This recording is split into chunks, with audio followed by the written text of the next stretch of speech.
Artículo 69. Cambio de nombre. El cambio de prenombre o apellido solo procede si existen justos motivos a criterio del juez. Se considera justo motivo, de acuerdo a las particularidades del caso, entre otros, a. El seudónimo, cuando hubiese adquirido notoriedad. b. La raigambre cultural, étnica o religiosa. c. La afectación de la personalidad de la persona interesada, cualquiera sea su causa, siempre que se encuentre acreditada. Se consideran justos motivos, y no requieren intervención judicial, el cambio de prenombre por razón de identidad de género y el cambio de prenombre y apellido por haber sido víctima de desaparición forzada, apropiación ilegal o alteración o supresión del estado civil o de la identidad. Remisiones, ver capítulo 5 del Código Civil dedicado a la filiación adoptiva, artículo 623, prenombre del adoptado, artículo 626, apellido en la adopción plena, artículo 627, inciso D, apellido en la adopción simple, artículo 629, pérdida del apellido si se revoca la adopción simple salvo que se encuentre comprometido el derecho a la identidad, y artículo 631, incisos A y B, apellido en la adopción de integración de persona con un solo o con doble vínculo filial, respectivamente. 1. Introducción. En virtud de la función individualizadora que cumple el nombre, la regla es su inmutabilidad, entendida, ha puntualizado la jurisprudencia, como prohibición de modificarlo por acto voluntario y autónomo del individuo. Sin embargo, tal restricción no es absoluta y la excepción viene de la mano del artículo 69 que estipula que solo es posible modificar el prenombre o el apellido si median justos motivos, cualidad que ha de evaluar el juez. Se mantiene el mismo principio sentado, con anterioridad, en el artículo 15 de la Ley 18.248. Por lo tanto, dada la trascendencia que importa modificar el nombre, siempre se requiere de intervención judicial. La Ley 26.413 del Registro del Estado Civil y Capacidad de las personas es categórica respecto a que las inscripciones solo pueden ser modificadas por orden judicial, con las salvedades contempladas en su articulado. Al respecto, el artículo 85 habilita a la Dirección General cuando compruebe la existencia de omisiones o errores materiales en las inscripciones de sus libros, que surjan evidentes del propio texto o de su cotejo con otros instrumentos públicos, de oficio o a petición de parte interesada, a ordenar la modificación de dichas inscripciones previo dictamen letrado y mediante resolución o disposición fundada. 2. Interpretación del artículo 69. 2.1. Justos motivos. La enunciación de los justos motivos que brinda el precepto no es taxativa. De allí la utilización de los vocablos, entre otros, previo a enunciar algunos supuestos que dan lugar al cambio, debiendo siempre valorarse las particularidades fácticas. Por tanto, la misma es meramente ilustrativa. En orden a la valoración de su existencia, el juez se encuentra facultado para examinar con amplitud de criterio las distintas situaciones propuestas, para luego decidir si se ven afectados los principios de orden y seguridad o si existen razones que inciden en menoscabo de quien lo lleva y las circunstancias de hecho justifican el cambio pretendido. También se ha considerado que el criterio para apreciar los justos motivos debe ser particularmente benévolo si se trata de niños que, por su corta edad, aún no pueden haber extendido sus actividades fuera del ámbito familiar, puesto que tales cambios no podrían perjudicar de ninguna manera el interés social de la inmutabilidad. Y, que siempre, deberán ser apreciados aquellos invocados por el interesado y no los que, en abstracto, considere tales el magistrado. La expresión, justos motivos, carece de una definición legal. No obstante, la jurisprudencia ha plasmado una interesante casuística en la materia, delineada por las circunstancias fácticas propias de cada caso. Como ejemplos, cabe mencionar, 1. El reconocimiento social y profesional del individuo que no perjudique a terceros. 2. Todas aquellas razones serias y fundadas en situaciones tanto materiales como morales que merecen una detenida valoración jurisdiccional. 3. Aquellos que derivan en serio agravio material o espiritual para los interesados, o por lo menos aquellos en los que la dificultad alegada reúna tanta razonabilidad que, a simple vista, sea susceptible de comprobación. 4. Cuando su misma enunciación convoque a un significado despreciado o problemático, de modo evidente, en el ámbito social en que se desarrolla la vida de la persona, y 5. A fin de no desdibujar las razones de orden y seguridad que inspiran dicho principio, solo será posible cuando existan otros valores no menos atendibles, aunque respondan a motivaciones particulares, siempre que sean serios y justificados. En fin, se ha dicho que los justos motivos son aquellas causas graves, razonables y poderosas capaces de violentar el principio de estabilidad del nombre.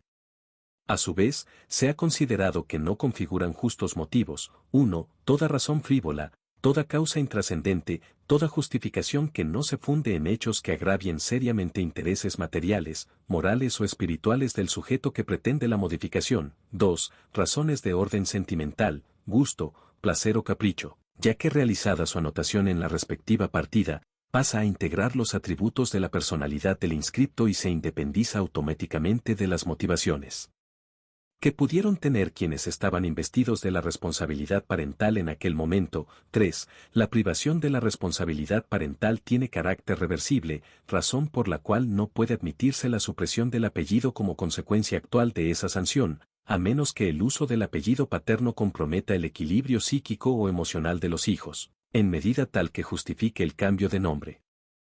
2.2. Supuestos expresamente contemplados. Se trata de casos que muestran más que suficiente justificación, sin perjuicio que la solicitud formulada deberá pasar por el tamiz judicial. Así, se considera justo motivo el haber utilizado el seudónimo, siempre que hubiera adquirido notoriedad.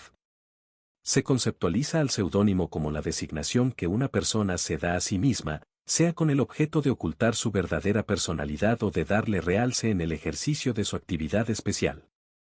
A su respecto, se ha dicho que éste adquiere relevancia no por su origen, sino por el conocimiento público que alcance en el medio en el que se desenvuelve la persona que lo utilice.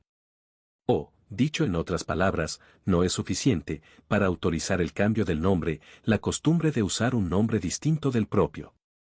Es necesario que él trascienda la opinión pública, identificándose con la persona y, fundamentalmente, que de ello emerjan resultados materiales significativos. Bajo esos parámetros la jurisprudencia ha aceptado que se configuraban los justos motivos exigidos por la ley para adicionar el seudónimo, en tanto las razones que llevaron al peticionante a utilizarlo como apellido radicaban en el extenso uso por parte de su padre, que públicamente fue conocido durante largos años en su esfera de actividades con el mismo. Por eso no parece caprichoso que su hijo resultara igualmente identificado en esa forma en ese medio y que, por esa causa, haya continuado el uso del seudónimo en el ámbito personal y profesional, a punto tal que el seudónimo era identificado como el verdadero apellido del peticionante en su actividad profesional y en su vida de relación. En relación a la raigambre cultural, étnica o religiosa, la jurisprudencia ya había admitido que configura un justo motivo, a los efectos de autorizar la adición del término sayurial, nombre de pila con el que fue anotada la hija de los actores de familia japonesa, por ser conocida públicamente de esa manera y responder el mismo a los valores que adhiere por herencia genética y cultural, pues ello contribuye a reafirmar su identidad en los ámbitos familiar y social. En similar sendero, se aceptó que el motivo de índole religiosa invocado por los accionantes era, per se, justificado no solo para ellos sino también para la ley y los organismos estatales en cuanto no se advirtió ninguna otra circunstancia verdaderamente impeditiva para acoger el reclamo. Otro tanto ocurre con la afectación de la personalidad de la persona interesada, cualquiera sea su causa, siempre que se encuentre acreditada.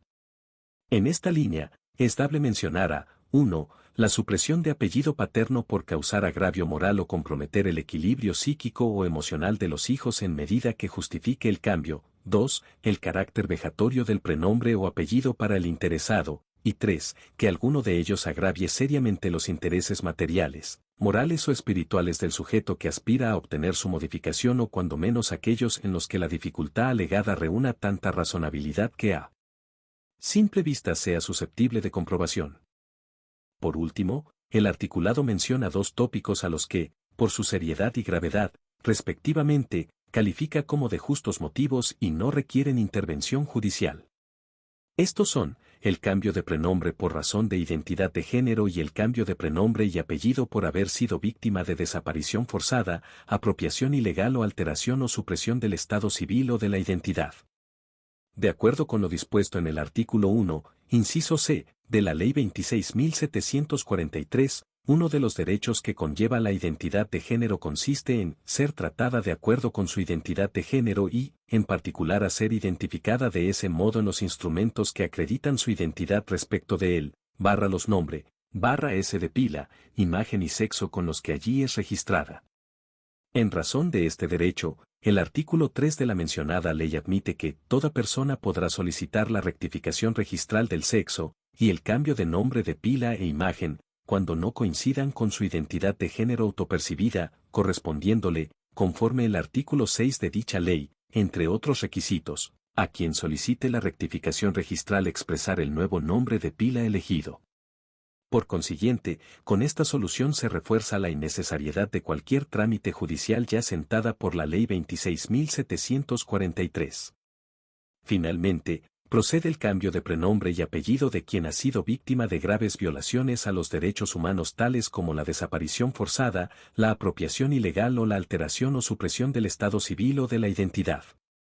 La Convención Interamericana sobre Desaparición Forzada de Personas, suscripta y ratificada por nuestro país, define a la primera como la privación de la libertad a una o más personas, cualquiera que fuere su forma, cometida por agentes del Estado o por personas o grupos de personas que actúen con la autorización, el apoyo o la aquiescencia del Estado, seguida de la falta de información o de la negativa a reconocer dicha privación de libertad o de informar sobre el paradero de la persona, con lo cual se impide el ejercicio de los recursos legales y de las garantías procesales pertinentes.